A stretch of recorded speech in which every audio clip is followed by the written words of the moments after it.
দেখো বস, আজকে যেটা বলবো তোমাদের অনেকের সাথেই কিন্তু মিলে যাবে। হ্যাঁ, এই যে পডকাস্ট, এখানে তো আমি আমার নিজের কথাটাই বলি, নিজের লাইফের এক্সপিরিয়েন্সের কথাই বলি। যখনই আমি কোনো কাজ শুরু করতে চেয়েছি, জানি আমার কাছে কমপ্লিটলি ক্লিয়ারিটি আমার কাছে রয়েছে যে যে কাজটা করব তার এন্ড রেজাল্ট নিশ্চয়ই সুন্দর হবে। কিন্তু একটা স্টার্ট করা, যে মেন্টাল ব্যারিয়ার আমি ফেস করেছি এই প্রতিটা স্টার্টিংয়ে, সেটাই আমার কাছে সবথেকে বড় চ্যালেঞ্জ। দেখো, মিলিয়ে নাও, তুমি হয়তো কোনো কাজ জানো, ডেফিনেটলি তুমি প্রিপারেশন নিলে তুমি সাকসেসফুল হবে। প্রথম স্টেপটা আজকে এখনই নেওয়া জরুরি, কিন্তু তুমি আজ নয় কাল, কাল নয় পরশু তুমি করতেই থাকছো। কারণ যখনই তুমি স্টেপটা নেবে বলে ভাবছো, তখনই ব্রেনের ভিতরে একটা রিফ্রেনিং সিগন্যাল তৈরি হচ্ছে যে কাজটা যেন কত কঠিন, কাজটা যেন কত বোরিং। একটা অদ্ভুত রকম নেগেটিভ বিহেভিয়ার তোমার ব্রেনের ভিতরে চলতে থাকে। এটা তোমার প্ল্যানিং নয়, তোমার প্ল্যানিং ছিল কাজটা শুরু করার, কিন্তু তোমার প্ল্যানিংটা আটকে দেওয়ার জন্যে একটা সহজাত মাইন্ড ব্যারিয়ার তোমার আমার মনের ভিতর কিন্তু রয়েছে। এটাকে কোপ আপ না করতে পারলে কাজ শুরুই তো হবে না বস। আর কাজ যদি শুরু না হয়, তাহলে এই আইডেন্টিটি ক্রাইসিস চলতেই থাকবে। আসল মজাটা যেটা বুঝতে পারলাম, যে এটাই হলো সবথেকে বড় চ্যালেঞ্জ, যে আমি আমার কাজটা শুরুটা করব কি করে। কাজের শুরুটা যদি না হয়, কন্টিনিউয়েশন তো দূর কি বাদ, আর যে এন্ড রেজাল্টটা ভেবে নিজেকে মোটিভেট করবার চেষ্টা করছি, সেটা কি আদৌ পসিবল হবে? তাই আজকের এপিসোডে তোমাদের সাথে শেয়ার করতে আসলাম একটা দুর্দান্ত থিওরি, যেটা অন্তত আমাকে তো অনেকটা বদলে দিয়েছে।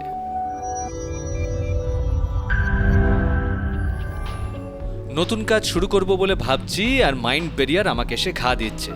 একটা সিম্পল উদাহরণ দিই। যেমন ধরো, তুমি ম্যারাথনে ফার্স্ট হতে চাও। 12 কিলোমিটার, 15 কিলোমিটার বা 20 কিলোমিটার লম্বা লম্বা ম্যারাথন জিতে তুমি ফার্স্ট হতে চাও। তাই জন্য তুমি প্রথম দিনই প্ল্যান করে ফেললে যে আজ থেকে আমি দিনে 6 ঘন্টা দৌড়াবো। আরে হবে না বস, বিশ্বাস করো, হবে না। কালকে তুমি খুব বড় সিঙ্গার হবে বলে আজকে সারাদিন 6 ঘন্টা রেওয়াজ করবে ভাবলে, রাতারাতি হয় না। রাতারাতি সচিন তেন্ডুলকর, লতা মঙ্গেশকর কিছুই হওয়া যায় না। তার বদলে প্রথম দিনের স্টার্টটা ইম্পর্টেন্ট, যেটা না হয় একটা ছোট্ট মডিউলার ফর্মে হোক। ধরো একটা মলিকিউলার অ্যাক্টিভিটি। ধরো তুমি ভেবেছো যে তোমাকে পড়াশোনা বাড়াতে হবে। তুমি একদিনেই 6 ঘন্টা পড়বে বলে ভাবলে, অ্যালার্ম সেট করলে, অনেক কিছু করলে, আখেরে তোমার সমস্ত পরিশ্রম মাঠে মারা যাবে, তুমি বোর হয়ে যাবে। আর দ্বিতীয় দিন তোমার ব্রেন একটা নেগেটিভ রিওয়ার্ড তোমাকে দেবে আর বলবে, না আর নয়, ইট ওয়াজ কোয়াইট বোরিং, অতএব আমি ওই পথে যাব না। এটা খুব সাংঘাতিক। আমাদের নিউরোলজিক্যাল অ্যাক্টিভিটি আমাদের এভাবেই নেগেটিভ রিওয়ার্ড দেয়। কিন্তু এটার সাথে লড়াই তো করতে হবে। লড়াই করার একটাই উপায়, 0 to 120 সেকেন্ডের মধ্যে মলিকিউলার অ্যাক্টিভিটি ডিজাইন করে নিজেদের হ্যাবিটটাকে স্টার্ট করা। রাতে এক গাদা বই পড়ার টার্গেট যদি তোমার থাকে, স্টার্ট করো একটা সিঙ্গেল পেজ দিয়ে। যদি তোমার ম্যারাথন জেতার ইচ্ছে থাকে, তাহলে স্টার্ট করো 50 মিটার ওয়াকিং দিয়ে। শুনে মনে হবে তো এ তো কিছুই না, একটা পেজ পড়ে কি হবে, 50 মিটার ওয়াকিং দিয়ে কি হবে। আরে বস, স্টার্টিংটাই সব থেকে বড় চ্যালেঞ্জ। একবার স্টার্ট তো করো। যে কোনো মোটিভেশন কিন্তু স্টার্টিংয়ের আগে থাকে না। ওটা তো এন্ড রেজাল্ট দেখে সবারই ইচ্ছে হয়। চকচকে মেডেল দেখবার ইচ্ছা কার না থাকে, কিন্তু চলার পথটা তো সম্পূর্ণ আলাদা। টাইম ভার্সেস রিফ্রেনিং যে গ্রাফটা আমরা দেখেছি না, তা থেকে স্টার্টিংয়ের দিকে মেন্টাল ব্যারিয়ার থাকে সব থেকে বেশি। আর কাজ করতে করতে, প্র্যাকটিস করতে করতে তোমার ফোকাস আরও বেশি স্টেবল হয়, আর তুমি তখন ভিতর থেকে মোটিভেশন পাও। স্টার্টিংয়ে মোটিভেশন থাকে না, স্টার্টিং করবার সময় মোটিভেশন, এবং ধীরে ধীরে সেই মোটিভেশন বাড়তে থাকে। প্রথম দিনেই আমরা একটা বিরাট কিছু অ্যাচিভমেন্ট করবার কোনো রকম স্বপ্ন দেখা উচিত নয়। ধীরে ধীরে আসুক সেটা।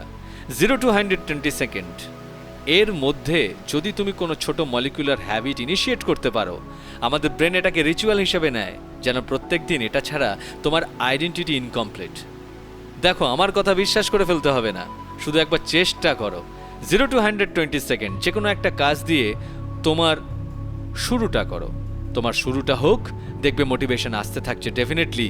আর যখন তোমার করা প্রতিটা প্র্যাকটিস তোমার রিচুয়াল, তোমার আইডেন্টিটিতে কনভার্ট হবে, তখন তুমি কি ভাববে, আজ আমি রেওয়াজ করিনি, আমি তো ইনকমপ্লিট। প্রতিদিন সকালের রেওয়াজ, প্রতিদিন সকালের দৌড়, প্রতিদিন সকালের হাঁটা, এগুলো ছাড়া আমি হব কি করে? একটা সময় এই হ্যাবিট তোমাকে তোমার এন্ড রেজাল্টে পৌঁছে দেবে, আর সেদিন তুমি হবে সুপারস্টার।